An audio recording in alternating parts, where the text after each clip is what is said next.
By raising hands, have ever worried about anything before in their life? No, never. You never have? Have you ever worried about anything? Oh, all the time.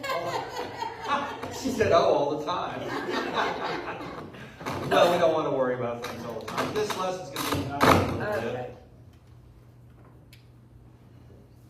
And I want to also ask how many people looked up the title of this week's message. Agathokakological.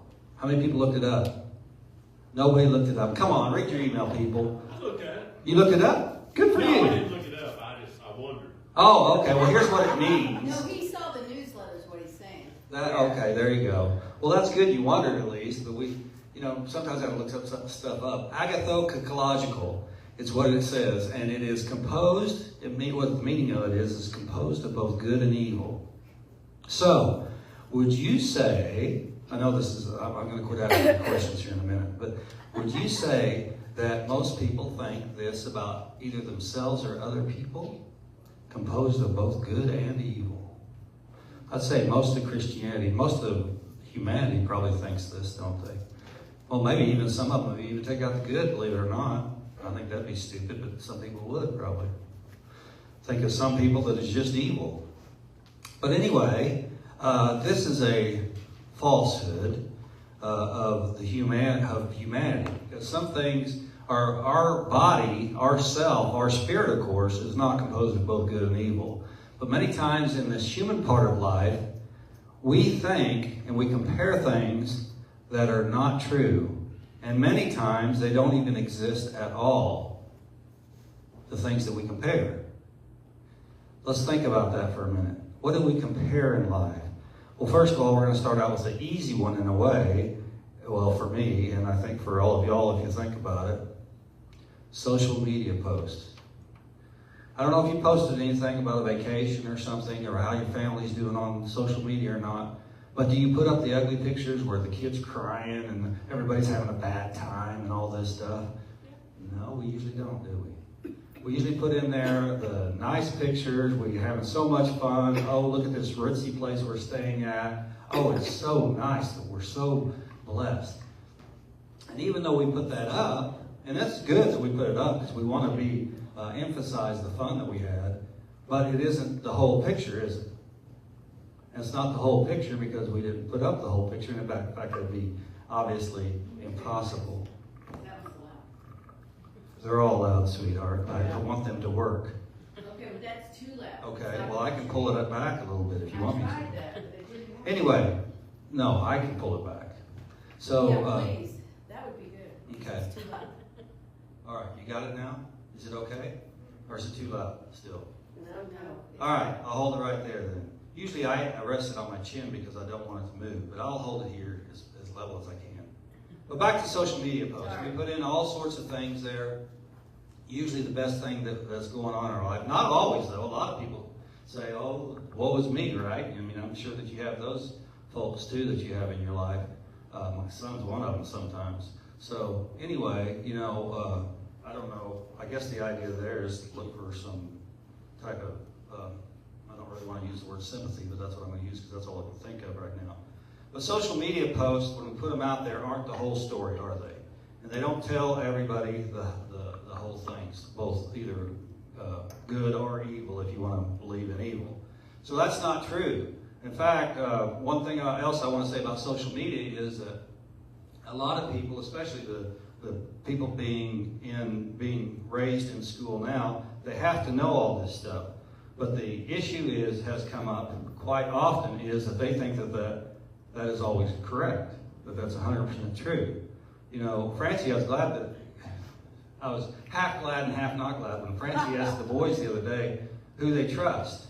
And one of the answers I think was Google. And Google, a lot of people do trust Google. Think it's like the Word of God or something.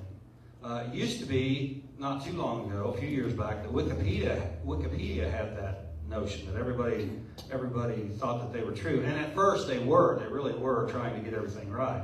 But then they started having other people able to add stuff, and it came out that they were proven that a lot of the stuff that they define in there isn't actually the truth of what happened. It's kind of like also our history. You know, if you win the history, if you win a war, if you're the winner of the war, you get to write the history, right? And so if you lose the war, your version of what happened isn't going to be told, is it? Probably not in school, at least. And it depends, since I was raised in both, of course this goes back forever, but since I was raised in both the North and the South, there are different versions of history even there. I mean, some people get away with, I don't mean get away with, I'm sorry, I shouldn't say that. But from the Northern perspective, in fact, you know, when we were in Hilton Head, I couldn't believe it was still happening. When we were in Hilton Head, trying out for the church there, before we selected this one and you selected us, I was reading the paper, and this person from, I guess, New York, I can't remember, representative, federal, you know, in the Congress, said something about the guy in the representative in South Carolina, about how he was going back to, thought he was from the Civil War era, and he thought all this stuff. It was just like, you guys are holding that. It's just silly to go back to there and accuse somebody of that. Anyway, whatever. There are different versions of the history when you think about it. But this idea, I'm going to get in trouble with this for some people, because some people still can't grasp this, and you might later, so give me a moment, is the idea of evil. I wanted to put this in there because this is true, and it is what we teach in Unity, although a lot of ministers aren't. They kind of bypass around it. There is no such thing as evil. Period. Let that sink in, please. Don't just say, oh, he's wrong. There is no such thing as evil. Period. End. Now that you're all upset, and that you're going to worry about this later, I hope not, but you may. Evil only exists if we give it our power. Now, did not say, listen to what I'm saying. I did not say that there are not evil acts that happen in the world. I did not say that. There are evil acts that happen in the world. Does it mean they're from evil people? People usually refer it to that, but that's not really the case. Because that person is not evil. They did an evil act. Now, I'm not saying that you should go out and forgive everybody that you think did an evil act. I'm not saying that at all. I'm just saying that we need to be clear in our own understanding, especially for our spiritual growth, that there is no such thing as evil. And if we blame if we think about that worrying part, if we're worrying about something, what are we doing? We're giving our power, to something that most of the time when we worry doesn't even exist. But sometimes it does. But most of the time it doesn't even exist. So when you're worrying about something, you're giving your power to something other than what you are. And that's what we're going to touch next. This idea of nobody's perfect. How many people have heard that? Everybody's heard that, right? Everybody's said that. Nobody's perfect when you make a mistake or they make a mistake or you're talking about somebody else. Really? Oh, I went like this. You want like that because you're perfect? No. Oh, I thought you were going to stand up and say I've heard that no. Oh, You yeah, asked the question of your. Yeah, everybody raised their hand on it. Everybody's heard that. Nobody's perfect. But if you say that and you believe, because our words, even though we may blurt out something that we don't actually even mean, if we keep doing it, we're going to start thinking it's true, right? We keep saying that, keep doing the same action, keep thinking that, it's going to become our truth. And that may not be the truth. And so when we say nobody's perfect, really, you should be able to put these two together. What are we saying? God's not perfect. God created you. God created me. And I don't see any flaw in you. We may look at ourselves and see a flaw in ourselves, but God doesn't see a flaw in you. God created you, and you are perfect. That's a really hard one for a lot of people to take. And it's really hard depending on how you grew up. Because the idea of no evil and me being perfect is really hard to say, well, how can I make mistakes? Well, that's free will. We get to choose a lot of things about what we do in life and how we choose to do things, and it does have an effect.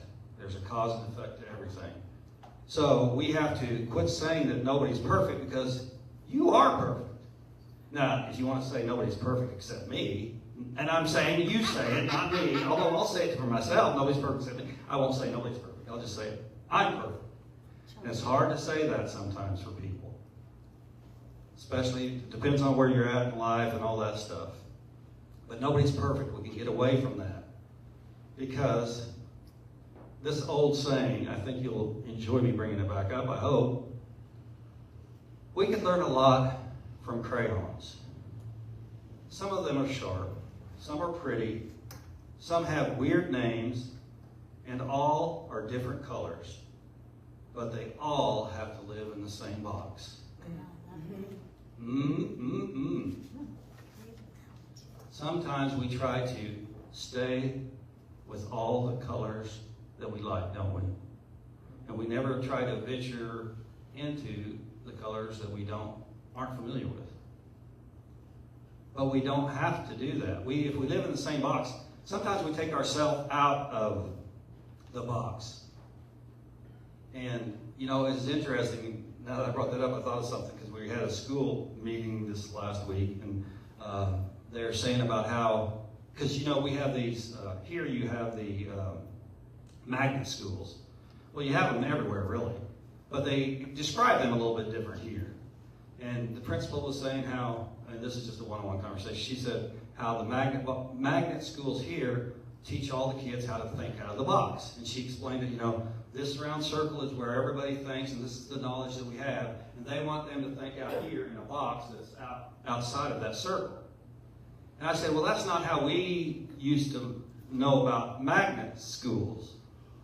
We used to say that our magnet schools in different areas of the country were to still use that round circle as the knowledge base and to expand on it. And essentially they're all doing the same thing, but if you're thinking about being outside of the circle, it's a different.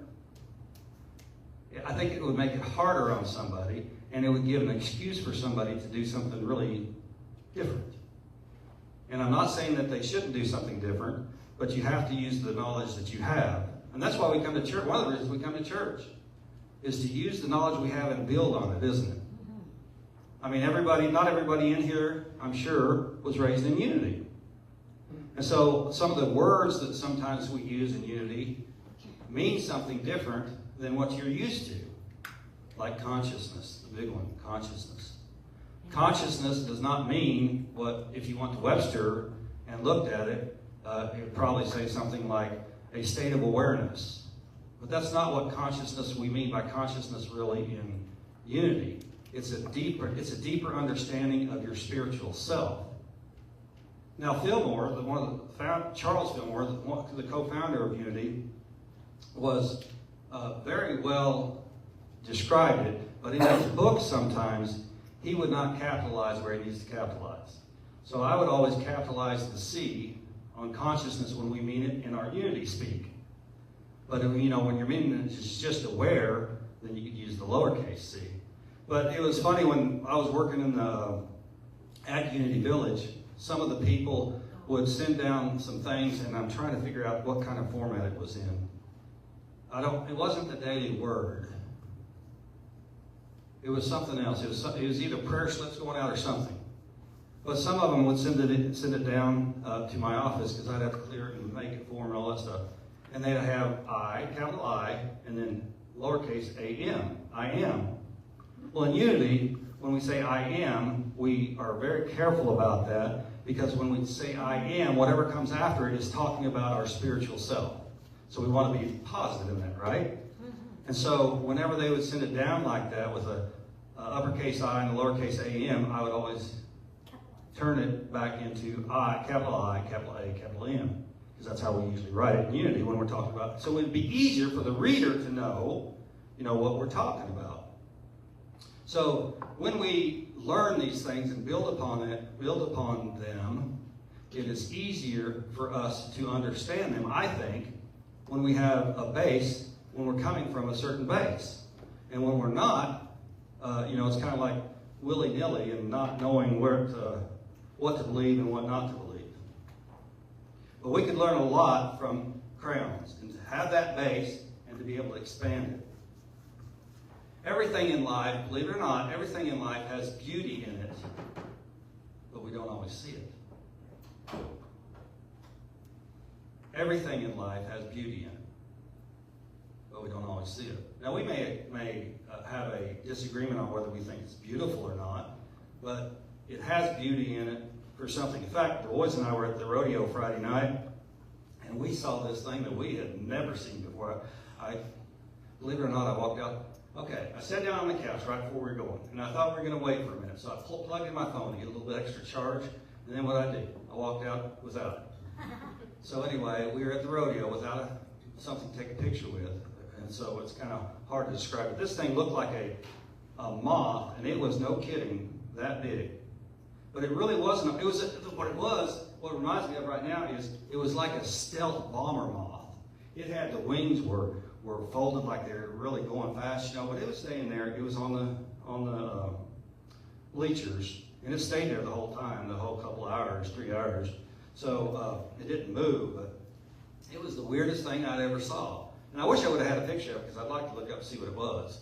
But the boys pointed it out to me, and since I didn't know what it was, they were sitting on my left, and when they pointed it out, it was kind of right behind them. And so, since I didn't know what it was, I moved them over to the other side of me. Yeah. And so, just in case, but it's kind of an overabundance of caution. But so, even though that thing wasn't pretty to me, it was pretty to whatever else is in that species, right?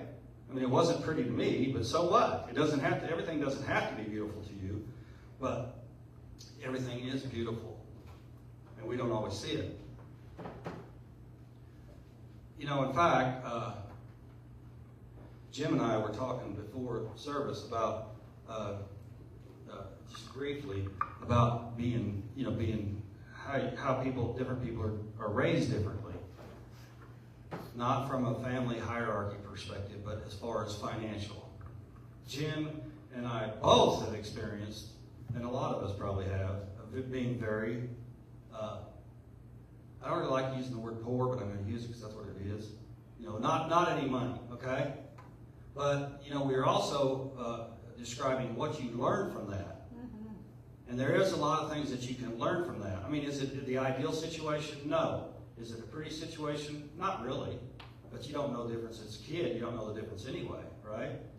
And so you do learn ways how to appreciate things. Jim brought this up, how you learn how to appreciate things that are simple to other people sometimes. I mean, a lot of kids, and I'm not saying it's wrong, because we do it to our kids right now. We try to give them a lot of things, especially that we didn't have. Of course, there's a lot of things now that weren't even available then. But, when there's a limit, I guess, or there's a balance, that should be left there. Mm-hmm. And so, anyway, it's a way to do things. But here from Philippians 1 through 9, it says,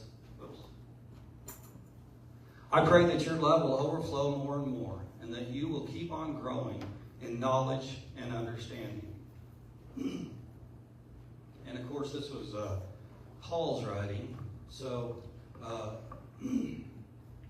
Paul was a very good writer. And, excuse me. So, when we're talking about, he was writing that your love will overflow more and more, and that you keep growing in your knowledge and understanding. Excuse me. So, he's touching a lot of bases there with just that one quote. The first part being your love, which is what we all have. And the reason I brought that in here was that love is different than evil. Love is a natural feeling, not only feeling, but a natural entity that will grow without you applying power to it, your power to it. Now, it may not grow as fast in you if you don't give it any of your power, but love is a power by itself. It is not Evil is not a power by itself. Am I getting that across fairly well? I hope so. Because love is in each one of us, whether we recognize it or not. Now think about your spouse when you found them, or your significant other when you found them, or whoever you love. I mean, it could be a pet, it could be a lot of things. How you fell in love with them. Now now we're talking about a physical love, but when you felt that physical love, as far as looks or whatever, then you felt something that you probably had not felt before. And you're probably thinking to yourself, this is kind of weird. I love my parents usually, most people do, or my caregivers, but it's different. This is a different type of love. And so that is an example, if you will, about love that we have that is powerful, that is different. It can grow on its own. It has nothing to do with you having to give power to it. Now, if you give power to it, of course, the more and the stronger it's going to grow. So, Francie and I still love each other. What? And she often reminds me how much she loves me. She tells me I'm number one by putting up her middle finger, and it's just a wonderful, Nice. a wonderful Not relationship. true. No, it is. It's just that we still love each other and we have a great time. So, love is something that can strengthen on its own, and we have to be aware of that. You're in trouble. I'm in trouble. All right, from Colossians 1:11, we also pray that you will be strengthened with all his glorious power, so you will have all the endurance and patience you need. And that's what we need a lot, is patience sometimes. Because sometimes we get into this, Really? Yeah. What we're worrying about is something different. What we're worrying about, and we think that, I got to take care of this, I got to do this, I got to do something to stop this, or to build this, whatever we're worrying about. When what we really need is patience and understanding, and knowing that it's all going to work out, however it's going to work out. And so, the thing with patience, how we grow more patience is not only in a spiritual sense, but in a day-to-day sense, is to take it to prayer. Take it to meditation. Release it. And that's part of our practice, is releasing things that do not serve us and are not good for us and are not truth for us. Not only in our own understanding of truth, but in truth as the I am. So, the two things, one thing that I want you to understand about this too is that as you pray, you're going to be strengthened, because you'll understand more and more that I can always go here. I'm never alone. I can always go to God, and I can experience that, what I'm looking for and what is the truth. But in order to do that, we have to go back to the first part of this lesson, is that we can't be saying that we're not perfect. We're not worthy of having this worry lifted from us. Because remember, when we say nobody's perfect, or we're not perfect, allows you to get in your mind the thought of having you less than what God created you as. And that's all worry is thinking that you are less than what God created you. Are there mistakes that we make in life? Yeah. There are mistakes that we make in life. Some things we'd like to have back, sure. But all we can do is continue to go forth. I've said this before, but the 12-step program when somebody has an addiction is a great program. But I've always said there's a 13th step that they don't add on, and I wish that they would have, is that you can be healed. You're not always going to be addicted to whatever. The idea, I understand the idea behind it, is saying that I'm an addict to whatever for the rest of your life, is the idea so you won't falter back. Yet, the idea, if you get past the point where I know that I'm a child of God, and I'm not going to do anything, whether it's the addiction or anything else, that is bad for me, then, and treating your body as a temple, then I know that I don't have to do it, and I am free from this addiction. So, you have to pray for yourself, and that's hard to do sometimes, isn't it? We have to pray for ourselves and understand that we deserve that prayer. So the two things I want you to remember today are pray for yourself. Can you do that? Yes. I hope so, because it's harder than you think sometimes, unless you practice it. And when you practice it, you get a lot better at it. And when you pray for yourself, you get to the point where you understand that I'm a child of God and I do deserve good in my life. The I am statements we say before at the first of church are so important because you do deserve good in your life. A lot of people think, the old adage what is it now? Forget it. You suffer and then you die. What is it? How does it go? I don't remember. But anyway, it's something like that. You suffer and then you die. That's not true. Life's hard, then you die? Life's hard, then you die. Could be. Like that. Something like that. You've heard it. It's different in different places, I'm sure. But you have to know that you're worthy of it. And that's what really most problems are in life, is we are, as an individual, don't feel worthy of good. Whatever the circumstance is, we don't feel worthy of the good. And that's not true. And the other thing is release all false thinking. So what's false thinking, and how do you release it? Well, false thinking is anything that's not true that God created you. If God created you, then you are good. Because God is a synonym with good. You're perfect. Yes, you're perfect. That's right. That's what I've been saying today. So if God created you, then you are perfect and good. And so you deserve good, and you deserve to be heard. So those are the two things I want you to do today. Can you do it? Yes. Good. And God bless you, and we're going to have a song.